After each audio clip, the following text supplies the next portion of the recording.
A nossa conversa de hoje é sobre república, que todo mundo conceitua de duas maneiras. Primeiro, fala que república é res publica. Res, que vem do latim, significa coisa pública. Segundo, dizem que república é a oposição, é o antagonismo da monarquia. O que não é monarquia é república. Só que hoje eu queria chamar a atenção de vocês para dois pontos importantes da República, e esse que a gente vai abordar de forma mais aprofundada, para que você entenda o que é a República e qual é o seu papel na República, que eu acho que é mais importante ainda. Primeiro, República significa o fim dos privilégios. Então guarda isso. Para ter República, a gente tem que acabar com os privilégios. Segundo, República pressupõe o reconhecimento do público e do privado. O cidadão ele tem que entender o que é o privado dele e qual é a participação dele no espaço público, na arena pública. Esses dois conceitos são extremamente importantes e eu vou te contar algumas historinhas para que a gente possa entender o nosso papel dentro do nosso modelo republicano.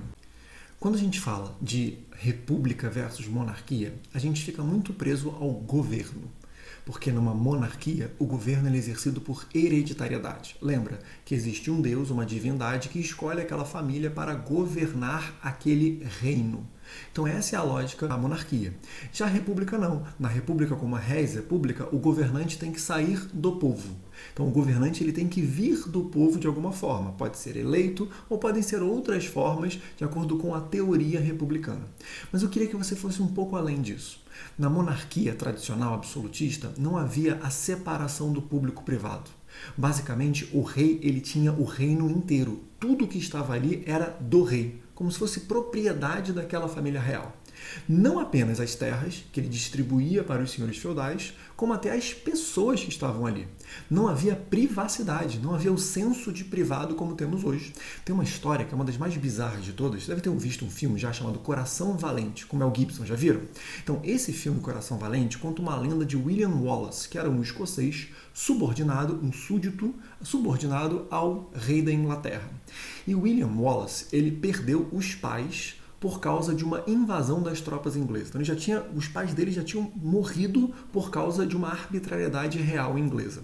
Para piorar a situação, William Wallace decide casar. Só que naquela época havia uma lenda de que antes de você consagrar o seu matrimônio, ou seja, antes das noites de núpcias, você precisaria entregar a sua esposa a ou o rei ou alguém indicado pelo rei, para que ele desvirginasse a esposa. Dizem que a expressão fuck em inglês surgiu disso. Era fornication under consentment of the king. Ou seja, só poderia haver a relação sexual pós-matrimônio caso o rei consentisse. E, em geral, o consentimento se dava após a relação sexual do rei ou do indicado do rei com aquela esposa. O marido nem isso tinha, a pessoa não tinha nada, nenhum direito sobre ela. O que o rei quisesse fazer, ele fazia. Ou seja, é uma inexistência de privacidade, de direitos individuais. Então, antes, se o rei ele tinha o domínio sobre o reino, ele poderia dar algum direito para um e não dar para o outro. Ele poderia dar terra para um e não dar para o outro.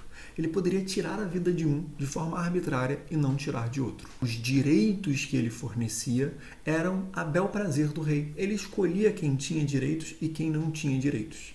E existe uma expressão que a gente tem que aprender, que é basicamente em função desses direitos que são dados para uns e não para outros. Essa expressão é privilégio. Privi vem de privados, alguns, poucos. Légio vem de leges. Privilegium é uma expressão em latim que significa direitos a apenas alguns. Algo que na República é inconcebível. A República ela precisa combater os privilégios. E aqui um ponto importante. O combate aos privilégios republicanos é um combate aos privilégios do ponto de vista legal. O que significa dizer que a lei tem que valer para todos. Então, vou te dar dois grandes exemplos históricos. Primeiro, o regime de castas. Lembra, lá da Índia? No regime de castas, havia leis que eram específicas para um grupo de pessoas, leis que eram específicas para outro grupo de pessoas. Ou seja, dentro de uma mesma nação, havia um grupo que era privilegiado, que tinha benefícios por algumas leis, e outro grupo que não tinha esses privilégios. Na África do Sul, por exemplo, no regime do apartheid, nós tínhamos negros que tinham que cumprir certas obrigações, brancos que tinham certos direitos. Isso é um regime de privilégios. Hoje, nas repúblicas, nós entendemos que os privilégios têm que acabar. Ou seja, quando uma lei é posta, essa lei tem que valer para todo mundo de forma igual. Ela tem que ser geral e restrita e ampla. E quando a república é proclamada, a maior transição acontece, a magia acontece. Aquelas pessoas que eram súditas, subordinadas, que tinham que seguir a bel prazer as ordens do rei, elas transformam-se em cidadãos. O cidadão daqui para frente, ele não é mais submisso a um governante. Ele faz parte do governo. Ele decide o futuro daquele governo.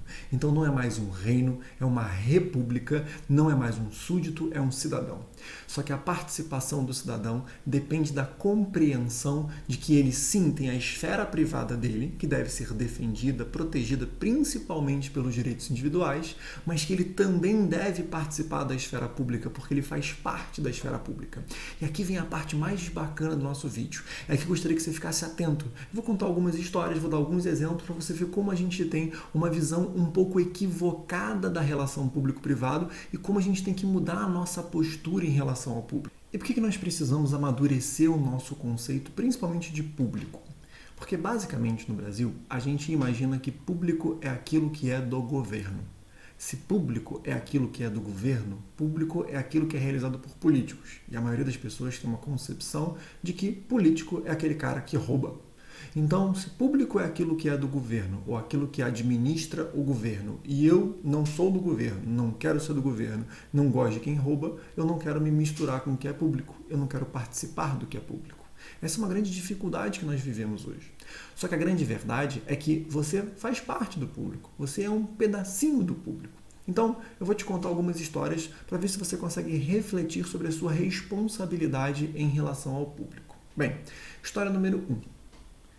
Imaginem que existem dois pais que estão num bar vendo televisão e os filhos deles estão ali brincando, um do lado do outro. E aí passa uma reportagem na televisão falando sobre indisciplina em uma escola. Por coincidência, era a escola dos dois meninos. Quando começa o debate sobre indisciplina na escola, um dos pais, mais severo, mais rígido, vira e fala assim: nossa, o jeito de resolver a indisciplina na escola deveria ser com uma volta palmatória, castigo mesmo naqueles filhos. O outro olha meio assustado assim, não concorda, mas não mostra nenhuma grande indignação, até porque ele estava falando lá da escola. Ele vira e fala assim: não, cara, que é isso? Palmatória tá por fora, isso já ficou há muito tempo, hoje a gente tem formas pedagógicas melhores para resolver isso. Mas não entra muito em conflito. Olha que coisa interessante, os dois filhos estavam na escola. Vamos mudar um pouco o exemplo. E agora, aqueles dois pais estão ali e os dois filhos, um mais bagunceiro do que o outro, começam a irritar e começam a brigar. Quando começam a brigar, um dos pais vira e fala assim: ô meu amigo, você precisa educar melhor o seu filho. E a melhor forma de você educar o seu filho é dar umas palmadas nesse moleque mal educado. O outro pai olha para ele e fica indignado e fala assim: não, você não pode se meter na minha esfera privada, você não tem o direito de falar como eu vou conduzir a educação dos filhos, meu filho. Olha que coisa interessante, né? A visão que a gente tem da administração da escola, e se alguém dá um pitaco em uma forma de administrar a escola, por mais que a gente não concorde, a gente não fica tão indignado assim. Ah, palmatória na escola? Cara ignorante, tá falando besteira aí. Mesmo que o nosso filho esteja naquela escola. Mas quando a pessoa fala a mesma coisa, só que no nosso espaço privado, direcionado para o nosso filho, a gente se sente muito mais afetada. E o pai fica muito mais ofendido porque acha que o outro está dando pitaco na vida dele. É engraçado isso, né? Porque é esse distanciamento do público-privado que atrapalha muito a gente. Na grande verdade, aquele pai, quando escuta o outro falar uma atrocidade sobre a escola, ele não se sente integrante daquela escola. Ele não acha que participa daquela escola. Porque Porque a escola é pública, a escola é do governo, a escola é de um terceiro. Então esse distanciamento da noção do público-privado acaba fazendo com que a gente tenha menos carinho pelo público. Agora eu vou te contar uma outra história para ver como esse distanciamento do público do privado ele é tão agressivo, ele é tão forte. Imagina que no meio de um bloco de carnaval existe uma pessoa que exagerou no álcool. O álcool ele é extremamente diurético, o cara está apertado para fazer xixi. Naquele caos, não tem banheiro público na cidade do Rio de Janeiro. No desespero total, ele olha para o seu prédio. E o seu prédio tem um avançar do muro que dá aquela quininha perfeita para que ele possa fazer o xixi dele sem quase ser percebido e sem grandes riscos da guarda municipal pegar, prender ou até multá-lo. Aí ele vai lá para o cantinho, fica todo encolhido, ninguém consegue ver nada naquele canto e nesse momento você está saindo do seu prédio. E aí você repara aquela cena mal educada de um homem fazendo xixi à rua. Não é um grande atentado ao pudor, porque não dá para ver nada, de fato ele está bem escondido ali. O quão agredido você se sente pelo cara fazer xixi no muro do seu prédio do lado de fora? Essa é a pergunta. Agora vamos mudar um pouco a nossa história. A nossa história agora, ela é um pouco diferente, porque no momento em que aquele homem se viu muito apertado para fazer xixi, ele reparou que havia uma frestinha aberta do portão de entrada do seu prédio. E aí o que ele fez? Ele, ao invés de se expor à rua, ele entrou sorrateiramente ao seu prédio, foi até a garagem que estava escura e fez xixi do outro lado do muro, agora dentro do seu prédio. Exatamente nesse momento, mais uma vez, você sai em direção à rua. E agora você percebe que aquele moço está fazendo xixi dentro do seu prédio, no chão da garagem do seu prédio. Mais uma vez, não dá para ver nada. Mas tenta pensar, tenta submeter essas duas situações. Em qual delas a sua indignação seria muito maior? Em qual delas você ficaria muito mais revoltado? É engraçado, né? A segunda, ela gera uma revolta maior na gente. E de gerar uma revolta maior na gente, ela tem que gerar uma reflexão. E qual é a reflexão? Pensa comigo. Se você mora num prédio grande, em que moram outras 250 pessoas, você não é o dono do prédio inteiro. Você é dono de 250 avos daquele prédio. O fato de alguém fazer xixi em 250 avos do seu prédio te incomoda, porque você se sente dono daquele prédio. Só que a grande verdade é que quando ele faz xixi à rua, aquela rua ela também é um pedacinho seu. Por mais que seja um pedacinho um pouco menor, porque talvez a fração seja um pouco maior, talvez seja 3 mil avos, porque 3 mil pessoas moram naquela rua, ou em relação ao seu bairro seja 80 mil avos, porque 80 mil pessoas moram naquele bairro, não importa. Você tem alguma coisa. Quando você se sente mais indignado dele fazer xixi no seu prédio do que na rua, não é em função da matemática, não é a escala, não é o quantos avos. É a sua concepção sobre o que você é dono e o que você não é dono.